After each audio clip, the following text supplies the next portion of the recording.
এটার নাম দিয়েছি যুবা যুবতীর বিপ্লব মহাবিপ্লব।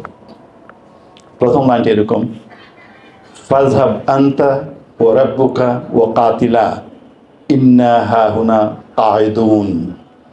তুমি আর তোমার প্রভু যাও, দুজনে মিলে যুদ্ধ চালাও, আমরা এখানে বসে রইলাম। এটার অনুবাদটা এটা। আমি আরবি দিয়ে শুরু করেছি, এটা কেউ হয়তো অনেক সমালোচনা করবে, কিন্তু আমি মনে করলাম যে কোরআনের যে ইয়াটা যেখান থেকে শুরু করেছি, কোরআনটাই থাকা উচিত। আমি আবার বলি, ফাযহাব আনতা ওয়া রাব্বুকা ওয়া কাতিলা ইন্না হাহুনা কাঈদুন। তুমি আর তোমার প্রভু যাও, দুজনে মিলে যুদ্ধ চালাও, আমরা এখানে বসে রইলাম। বনি ইসরাইল নেবে না ঝুঁকি। হে মুসা, তুমি যাও, তোমার রবকে নিয়ে রুখে দাঁড়াও, অস্ত্র হাতে ফেসিস্ট আমালিকার রক্ত তৃষা মিটিয়ে দাও। মান্না ও সালওয়া ভালো লাগে না আর, আমরা চাই পেঁয়াজ রসুন কৃষিজ খাবার।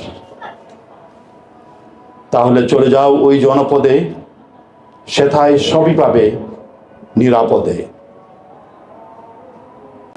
জনপদ পানে চলে তারা প্রাতে, ঘুমিয়ে পড়ে যখনই বেলা ডুবে রাতে।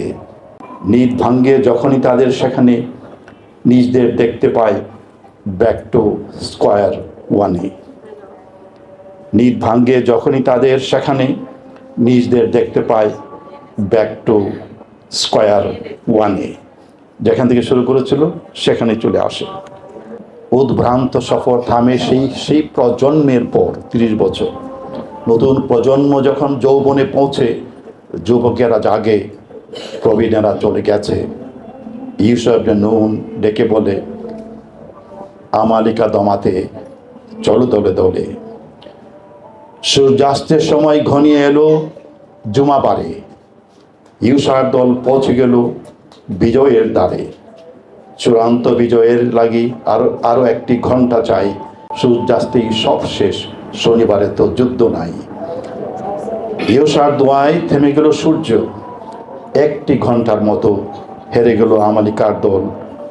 শত্রু আছে যত, মানবতার যত মুক্তি এ ধরাতে, সবই হয়েছে যুবা যুবতীর হাতে।